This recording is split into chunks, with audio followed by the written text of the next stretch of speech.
3 ತಿಂಗಳದ್ದು amount pending ಇತ್ತು. ಈಗ 1 ತಿಂಗಳದ್ದು amount ಹಾಕಿದ್ದೀನಿ. ಸೊ ಸೆಪ್ಟೆಂಬರ್ ಅಕ್ಟೋಬರ್ದು ಹಾಕಿದ್ರೆ ಕ್ಲಿಯರ್ ಆದಂಗೆ. ಬಟ್ ಏನು ಆಗಸ್ಟ್ ದುಡ್ಡಿದೆ ಅದನ್ನು ಕ್ಲಿಯರ್ ಮಾಡಿ ನುಡಿ ವೀಕ್ಷಕರೇ, ಕೊನೆಗೂ ಸಚಿವೆ ಲಕ್ಷ್ಮೀ ಹೆಬ್ಬಾಳ್ಕರ್ ಅವರು ಗೃಹಲಕ್ಷ್ಮಿ ಯೋಜನೆಯ ಪ್ರತಿಯೊಂದು ಫಲಾನುಭವಿಗಳಿಗೆ 3 ತಿಂಗಳ 6,000 ಹಣನ ಜಮಾ ಮಾಡುವುದಾಗಿ ಭರ್ಜರಿ ಗುಡ್ ನ್ಯೂಸ್ನ ಕೊಟ್ಟಿದ್ದು, ನಿಮ್ಮ ಬ್ಯಾಂಕ್ ಖಾತೆಗೆ ಕೊನೆಗೂ ಈ 6,000 ಹಣ ಬರ್ತಾ ಇದೆ. ಗೃಹಲಕ್ಷ್ಮಿ ಯೋಜನೆಯ ಹಣದ ಜೊತೆಗೆ ರೇಷನ್ ಕಾರ್ಡ್ದಾರಿಗೂ ಕೂಡ ಭರ್ಜರಿ ಗುಡ್ ನ್ಯೂಸ್ನ ಕೊಟ್ಟಿದ್ದು, ಸರ್ಕಾರ ಇಂದಿರಾ ಕಿಟ್ನ ವಿತರಣೆ ಮಾಡ್ತಾ ಇದೆ. ಈ ಕಿಟ್ಟಲ್ಲಿ ಸಾಕಷ್ಟು ರೀತಿಯ ಆಹಾರ ಪದಾರ್ಥಗಳನ್ನು ಸರ್ಕಾರ ಕೊಡ್ತಾ ಇದ್ದು, ಯಾರಿಗೆಲ್ಲ ಈ ಕಿಟ್ ಸಿಗುತ್ತೆ ಅಂತ ಕೂಡ ತಿಳ್ಕೊಳ್ಳೋಣ. ಮತ್ತು ಸರ್ಕಾರದಿಂದ ನಾಳೆ ಶನಿವಾರ ಡಿಸೆಂಬರ್ 6ರಂದು 23 ಜಿಲ್ಲೆಗಳಿಗೆ ಗೃಹಲಕ್ಷ್ಮಿ ಯೋಜನೆಯ 3 ತಿಂಗಳ 6,000 ಹಣನ ಜಮಾ ಮಾಡ್ತಾ ಇದ್ದು, ಬನ್ನಿ ವೀಕ್ಷಕರೇ, ಸರ್ಕಾರದಿಂದ ಯಾವ ಜಿಲ್ಲೆಗಳಿಗೆ ಹಣ ಬರುತ್ತೆ ಅಂತ ನಾನು ನಿಮಗೆ ಈ ಒಂದು ವಿಡಿಯೋದಲ್ಲಿ ತಿಳಿಸ್ಕೊಡ್ತಾ ಇದ್ದೀನಿ. ಅದಕ್ಕಿಂತ ಮೊದಲು ನೋಡಿ ವೀಕ್ಷಕರೇ, ನೀವೇನಾದ್ರೂ ಇನ್ನೂ ಕೂಡ ನನ್ನ ಚಾನಲ್ನ ಸಬ್ಸ್ಕ್ರೈಬ್ ಆಗಿಲ್ಲ ಅಂದರೆ ದಯವಿಟ್ಟು ಪ್ರತಿಯೊಬ್ಬರು ಚಾನಲ್ನ ಸಬ್ಸ್ಕ್ರೈಬ್ ಮಾಡಿಕೊಡಿ, ಹಾಗೆ ವಿಡಿಯೋಗೆ ಒಂದು ಲೈಕ್ನ ಕೊಡಿ. ಹೌದು ವೀಕ್ಷಕರೇ, ಗೃಹಲಕ್ಷ್ಮಿ ಯೋಜನೆಯ ಪ್ರತಿಯೊಂದು ಫಲಾನುಭವಿಗಳಿಗೆ ಸರ್ಕಾರದಿಂದ ಕೊನೆಗೂ ಸಚಿವೆ ಲಕ್ಷ್ಮೀ ಹೆಬ್ಬಾಳ್ಕರ್ ಅವರು ಭರ್ಜರಿ ಗುಡ್ ನ್ಯೂಸ್ನ ಕೊಟ್ಟಿದ್ದಾರೆ.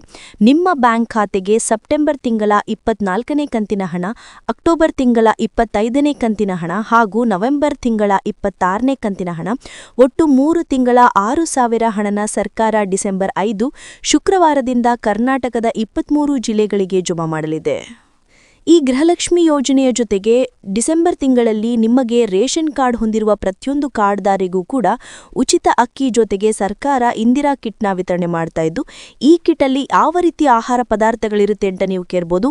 ನೋಡಿ, ಅಡುಗೆ ಎಣ್ಣೆ, ಸಕ್ಕರೆ, ತೊಗರಿಬೇಳೆ ಮತ್ತು ಉಪ್ಪು, ಈ 4 ರೀತಿಯ ಆಹಾರ ಪದಾರ್ಥಗಳನ್ನು ರೇಷನ್ ಕಾರ್ಡ್ ಹೊಂದಿರುವ ಪ್ರತಿಯೊಂದು ಕಾರ್ಡ್ದಾರಿಗೆ ಸರ್ಕಾರ ವಿತರಣೆ ಮಾಡ್ತಾ ಇದ್ದು, ಪ್ರತಿಯೊಬ್ಬರಿಗೂ ಡಿಸೆಂಬರ್ ತಿಂಗಳ ಉಚಿತ ಅಕ್ಕಿ ಜೊತೆಗೆ ಈ ಕಿಟ್ ಸಿಗ್ತಾ ಇದೆ.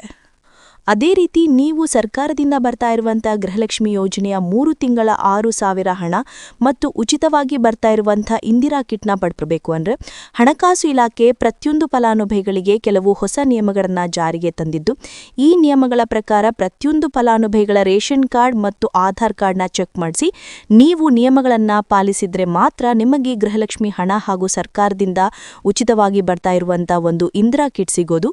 ಒಂದು ವೇಳೆ ಯಾರೆಲ್ಲ ಈ ನಿಯಮಗಳನ್ನು ಪಾಲಿಸಿಲ್ಲ ಅಂತಹ ಫಲಾನುಭವಿಗಳಿಗೆ ಈ 2 ಸೌಲಭ್ಯಗಳು ಕ್ಯಾನ್ಸಲ್ ಆಗುತ್ತೆ ಅಂತ ಸರ್ಕಾರ ಆದೇಶನ ಕೊಟ್ಟಿದ್ದು, ಈಗಾಗಲೇ ಸಾಕಷ್ಟು ಫಲಾನುಭವಿಗಳಿಗೆ ಈ ಸೌಲಭ್ಯಗಳು ಕ್ಯಾನ್ಸಲ್ ಆಗಿದ್ದ ಕೂಡ ಸರ್ಕಾರ ಕೆಲವೊಂದು ಜನರ ಒಂದು ಪಟ್ಟಿಯನ್ನು ಕೂಡ ಬಿಡುಗಡೆ ಮಾಡಿದೆ. ಹಾಗಾದರೆ ಬನ್ನಿ ವೀಕ್ಷಕರೇ, ಯಾರಿಗೆಲ್ಲ ಹಣ ಮತ್ತು ಈ ಸೌಲಭ್ಯ ಸಿಗ್ತಾ ಇಲ್ಲ ಮತ್ತು ಸರ್ಕಾರ ಜಾರಿಗೆ ತಂದಿರುವ ಆ ನಿಯಮಗಳು ಏನು ಅಂತ ಕೂಡ ನಾನು ನಿಮಗೆ ತಿಳಿಸ್ಕೊಡ್ತಾ ಇದ್ದೀನಿ. ಅದಕ್ಕಿಂತ ಮೊದಲು ನೋಡಿ ವೀಕ್ಷಕರೇ, ನಾಳೆ ಶನಿವಾರ ಡಿಸೆಂಬರ್ 6ರಂದು ಕರ್ನಾಟಕದ ಒಟ್ಟು 23 ಜಿಲ್ಲೆಗಳಿಗೆ ಹಣ ಜಮಾ ಆಗ್ತಾ ಇದ್ದು, ಯಾವ ಜಿಲ್ಲೆಗಳಿಗೆ ಹಣ ಬರ್ತಾ ಇದೆ ಅಂದರೆ ಬಾಗಲಕೋಟೆ, ಬೆಂಗಳೂರು ನಗರ, ಬೆಂಗಳೂರು ಗ್ರಾಮಾಂತರ, ಬೆಳಗಾವಿ, ಬಳ್ಳಾರಿ, ಬೀದರ್, ಬಿಜಾಪುರ, ವಿಜಯನಗರ, ಚಾಮರಾಜನಗರ, ಚಿಕ್ಕಬಳ್ಳಾಪುರ, ಚಿಕ್ಕಮಗಳೂರು, ಚಿತ್ರದುರ್ಗ, ದಕ್ಷಿಣ ಕನ್ನಡ, ದಾವಣಗೆರೆ, ಧಾರವಾಡ, ಗದಗ, ಕಲಬುರಗಿ, ಹಾಸನ, ಹಾವೇರಿ, ಕೊಡಗು, ಕೋಲಾರ, ಕೊಪ್ಪಳ, ಮಂಡ್ಯ, ಮೈಸೂರು, ರಾಯಚೂರು, ರಾಮನಗರ, ಶಿವಮೊಗ್ಗ, ತುಮಕೂರು, ಉಡುಪಿ, ಉತ್ತರ ಕನ್ನಡ ಮತ್ತು ಯಾದಗಿರಿ, ಈ 23 ಜಿಲ್ಲೆಗಳ ಪ್ರತಿಯೊಂದು ಫಲಾನುಭವಿಗಳಿಗೆ ಸರ್ಕಾರ ಗೃಹಲಕ್ಷ್ಮಿ ಯೋಜನೆಯ 3 ತಿಂಗಳ 6,000 ಹಣನ ಡಿಸೆಂಬರ್ 6ರಿಂದ ಜಮಾ ಮಾಡಲಿದೆ. ನುಡಿ ವೀಕ್ಷಕರೇ, ಈ 6,000 ಹಣನ ನೀವು ಪಡ್ಕೋಬೇಕು ಅಂದರೆ ಇಲ್ಲಿಯವರೆಗೂ ಸರ್ಕಾರದಿಂದ ಜಮಾ ಆಗಿರುವ ಒಟ್ಟು 23 ಕಂತಿನ ಹಣನ ಪಡ್ಕೊಂಡಿದ್ರೆ ಮಾತ್ರ ಈ 6,000 ಹಣ ಬರುತ್ತೆ.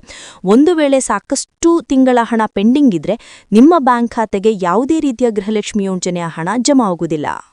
ನೋಡಿ ಸ್ನೇಹಿತರೆ, ಈ ಬಾರಿ ಸುಮಾರು 1 ಲಕ್ಷಕ್ಕಿಂತ ಅಧಿಕ ಫಲಾನುಭವಿಗಳ ಬ್ಯಾಂಕ್ ಖಾತೆಗೆ ಸರ್ಕಾರ ಗೃಹಲಕ್ಷ್ಮಿ ಯೋಜನೆಯ ಹಣನ ಜಮಾ ಮಾಡ್ತಾ ಇಲ್ಲ. ಕಾರಣ ಏನು ಅಂದರೆ, ನಿಮ್ಮ ಬ್ಯಾಂಕ್ ಖಾತೆಗೆ ಡಿಬಿಟಿ ಮೂಲಕ ಹಣ ಜಮಾ ಮಾಡುವಂಥ ಸಂದರ್ಭದಲ್ಲಿ ಸರ್ಕಾರ ಸಾಕಷ್ಟು ಫಲಾನುಭವಿಗಳ ಒಂದು ಬ್ಯಾಂಕ್ ಖಾತೆಗೆ ಹಣ ಜಮಾ ಮಾಡೋದನ್ನು ಕ್ಯಾನ್ಸಲ್ ಮಾಡಿದೆ. ಯಾಕಂದರೆ ಇತ್ತೀಚೆಗೆ ಹಣಕಾಸು ಇಲಾಖೆ ಜಾರಿಗೆ ತಂದಿರುವ 5 ನಿಯಮಗಳ ಆಧಾರದ ಮೇಲೆ ಪ್ರತಿಯೊಂದು ಫಲಾನುಭವಿಗಳಿಗೆ ಸರ್ಕಾರ ಈ ಒಂದು ಹಣನ ಜಮಾ ಮಾಡ್ತಾ ಇದ್ದು, ಯಾರೆಲ್ಲ ಫಲಾನುಭವಿಗಳು ಈ ನಿಯಮಗಳನ್ನು ಪಾಲಿಸಿಲ್ಲ ನಿಮ್ಮ ಬ್ಯಾಂಕ್ ಖಾತೆಗೂ ಕೂಡ ಹಣ ಜಮಾ ಆಗೋದಿಲ್ಲ. ಹಾಗಾದ್ರೆ ಬನ್ನಿ ಸ್ನೇಹಿತರೆ, ಸರ್ಕಾರ ಜಾರಿಗೆ ತಂದಿರುವ ಆ 5 ಹೊಸ ನಿಯಮಗಳು ಏನು ಅಂತ ನಾನು ನಿಮಗೆ ತಿಳಿಸ್ಕೊಡ್ತಾ ಇದ್ದೀನಿ.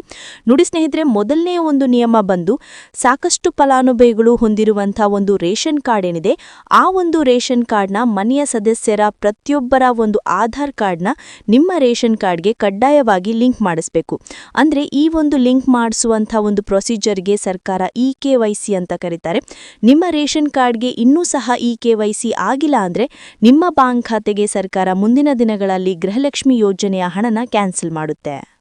ಅದೇ ರೀತಿ ಎರಡನೆಯ ಒಂದು ನಿಯಮ ಬಂದು ಸಾಕಷ್ಟು ಫಲಾನುಭವಿಗಳು ಕಳೆದ 3 ತಿಂಗಳಿಂದ ಸರ್ಕಾರದಿಂದ ಬರ್ತಾ ಇರುವಂಥ ಒಂದು ರೇಷನ್ ಏನಿದೆ, ಅಂದರೆ ಉಚಿತ ಅಕ್ಕಿ ಏನಿದೆ, ಈ ಒಂದು ರೇಷನ್ನ ಪಡ್ಕೋತಾ ಇಲ್ಲ. ಒಂದು ವೇಳೆ ಕಳೆದ 3 ತಿಂಗಳಿಂದ ನೀವು ರೇಷನ್ನ ಪಡ್ಕೊಂಡಿಲ್ಲ ಅಂದರೆ ಸರ್ಕಾರ ನಿಮ್ಮ ಬಳಿ ಇರುವಂಥ ಒಂದು ರೇಷನ್ ಕಾರ್ಡ್ನ ಕ್ಯಾನ್ಸಲ್ ಮಾಡುತ್ತೆ.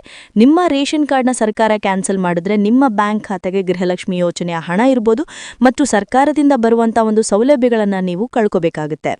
ಅದೇ ರೀತಿ ಮೂರನೆಯ ಒಂದು ನಿಯಮ ಬಂದು ನೋಡಿ ಸ್ನೇಹಿತರೆ, ನಿಮ್ಮ ಬಳಿ ಇರುವಂಥ ಒಂದು ಆಧಾರ್ ಕಾರ್ಡ್ ಏನಿದೆ, ಆ ಒಂದು ಆಧಾರ್ ಕಾರ್ಡ್ನ ಕಳೆದ 15 ವರ್ಷಗಳಲ್ಲಿ ನೀವು ಯಾವುದೇ ರೀತಿಯ ಒಂದು ತಿದ್ದುಪಡಿನ ಮಾಡಿಸಿಲ್ಲ ಅಂದರೆ ನಿಮ್ಮ ಬ್ಯಾಂಕ್ ಖಾತೆಗೆ ಸರ್ಕಾರ ಗೃಹಲಕ್ಷ್ಮಿ ಯೋಜನೆಯ ಹಣನ ಕ್ಯಾನ್ಸಲ್ ಮಾಡುತ್ತೆ. ಯಾಕಂದ್ರೆ ಸರ್ಕಾರದಿಂದ ಬಂದಿರುವಂಥ ಒಂದು ಆದೇಶದ ಪ್ರಕಾರ ಪ್ರತಿಯೊಂದು ಫಲಾನುಭವಿಗಳು ಕಳೆದ 15 ವರ್ಷಗಳಲ್ಲಿ ಯಾವುದೇ ರೀತಿಯ ಒಂದು ತಿದ್ದುಪಡಿನ ನಿಮ್ಮ ಆಧಾರ್ ಕಾರ್ಡ್ಗೆ ನೀವು ಮಾಡಿಸಿಲ್ಲ ಅಂದರೆ ಕಡ್ಡಾಯವಾಗಿ ಆದಷ್ಟು ಬೇಗ ನಿಮ್ಮ ಆಧಾರ್ ಕಾರ್ಡ್ಗೆ ತಿದ್ದುಪಡಿನ ಮಾಡಿಸಿ. ಅದೇ ರೀತಿ ನಾಲ್ಕನೆಯ ಒಂದು ನಿಯಮ ಬಂದು ನಿಮ್ಮ ಕುಟುಂಬದ ಒಂದು ವಾರ್ಷಿಕ ಆದಾಯ 7 ಲಕ್ಷಕ್ಕಿಂತ ಕಡಿಮೆ ಇರಬೇಕು. ಒಂದು ವೇಳೆ ನಿಮ್ಮ ಕುಟುಂಬದ ವಾರ್ಷಿಕ ಆದಾಯ 7 ಲಕ್ಷಕ್ಕಿಂತ ಜಾಸ್ತಿ ಇದ್ರೆ ನಿಮ್ಮ ಬ್ಯಾಂಕ್ ಖಾತೆಗೆ ಸರ್ಕಾರ ಗೃಹಲಕ್ಷ್ಮಿ ಯೋಜನೆಯ ಹಣನ ಕ್ಯಾನ್ಸಲ್ ಮಾಡುತ್ತೆ. ಅದೇ ರೀತಿ 5ನೆಯ ಒಂದು ನಿಯಮ ಬಂದು ನಿಮ್ಮ ಕುಟುಂಬದ ಸದಸ್ಯರು ಅಥವಾ ಗೃಹಲಕ್ಷ್ಮಿ ಯೋಜನೆಯ ಫಲಾನುಭವಿಗಳು ಯಾರೂ ಕೂಡ ಸರ್ಕಾರಿ ನೌಕರರಾಗಿ ಕಾರ್ಯನಿರ್ವಹಿಸ್ತಾ ಇರಬಾರ್ದು. ಒಂದು ವೇಳೆ ನಿಮ್ಮ ಕುಟುಂಬದಲ್ಲಿ ಯಾರೇ ಆಗಿದ್ರೂ ಸರ್ಕಾರಿ ನೌಕರರಾಗಿ ಕಾರ್ಯನಿರ್ವಹಿಸ್ತಾ ಇದ್ರೆ ನಿಮ್ಮ ಬ್ಯಾಂಕ್ ಖಾತೆಗೆ ಗೃಹಲಕ್ಷ್ಮಿ ಯೋಜನೆಯ ಹಣ ಕ್ಯಾನ್ಸಲ್ ಆಗುತ್ತೆ. ಈ 5 ನಿಯಮಗಳ ಆಧಾರದ ಮೇಲೆ ಪ್ರತಿಯೊಂದು ಫಲಾನುಭವಿಗಳಿಗೆ ಸರ್ಕಾರ ಹಣ ಜಮಾ ಮಾಡ್ತಾ ಇದೆ. ಒಂದು ವೇಳೆ ನೀವು ಈ 5 ನಿಯಮಗಳನ್ನು ಪಾಲಿಸಿಲ್ಲ ಅಂದರೆ ನೀವು ಕೂಡ ಗೃಹಲಕ್ಷ್ಮಿ ಯೋಜನೆಯ ಹಣದಿಂದ ವಂಚಿತರಾಗಬೇಕಾಗುತ್ತೆ. ನೋಡಿ ವೀಕ್ಷಕರೇ, ನಾಳೆ ಶನಿವಾರ ಡಿಸೆಂಬರ್ 6ರಿಂದ ಸರ್ಕಾರ 23 ಜಿಲ್ಲೆಗಳಿಗೆ 3 ತಿಂಗಳ 6,000 ಹಣನ ಜಮಾ ಮಾಡ್ತಾ ಇದ್ದು, ಕೆಲವೇ ದಿನಗಳಲ್ಲಿ ಪ್ರತಿಯೊಂದು ಫಲಾನುಭವಿಗಳು ನಿಮ್ಮ ಬ್ಯಾಂಕ್ ಖಾತೆಗೆ ಸೇರಬೇಕಾಗಿರುವ ಈ 6,000 ಹಣನ ಒಟ್ಟಿಗೆ ಪಡ್ಕೋತೀರಾ ಅಂತ ಹೇಳ್ತಾ, ಇದಿಷ್ಟು ಸರ್ಕಾರದಿಂದ ಬಂದಿರುವಂಥ ಒಂದು ಮಾಹಿತಿ ಆಗಿದೆ. ನಾನು ಕೊಟ್ಟಿರುವಂಥ ಮಾಹಿತಿ ನಿಮಗೆ ಇಷ್ಟ ಆಗಿದ್ದಲ್ಲಿ ದಯವಿಟ್ಟು ಪ್ರತಿಯೊಬ್ಬರು ನನ್ನ ಚಾನಲ್ನ ಸಬ್ಸ್ಕ್ರೈಬ್ ಮಾಡಿಕೊಡಿ, ಹಾಗೆ ವಿಡಿಯೋಗೆ ಒಂದು ಲೈಕ್ನ ಕೊಡಿ. Thank you for watching.